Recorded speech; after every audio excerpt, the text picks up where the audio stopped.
name is Lennon and welcome back to the next episode of Creating and Managing Your Own Band. This week I will be talking about practicing and working with your band. So first, let's recap a little from last week when I talked about searching and finding members to be in your band or group. So first, I talked about advertising yourself and letting people know what you are doing.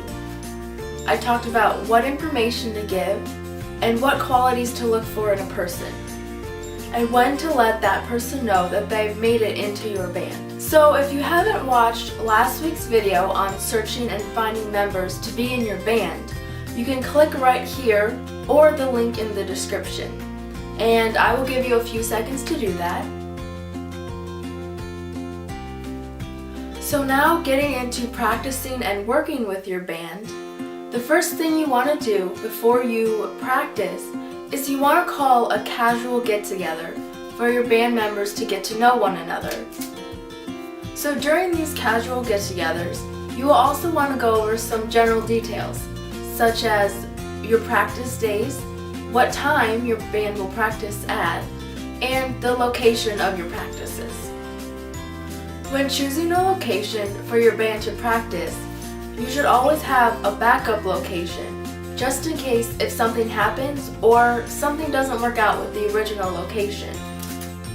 Such as if a community center allows your band to practice there, and they have an event that they need to use the facilities that day, then you may have to be flexible and move to a different location. So it is always important to have something set up beforehand so you're not wasting valuable time. Once you and your band have established the roles of each member of your band, you need to determine whether or not you as a manager want to run the practices.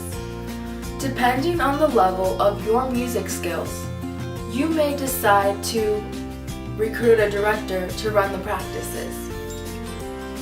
Even if you decide to delegate that role, your presence is very important at practices as the manager of the band.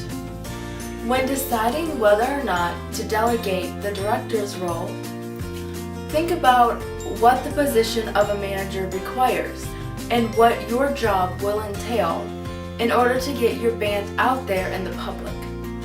As a manager, you also need to set up gigs and promote your band. And I will talk more about this subject next week, so stay tuned.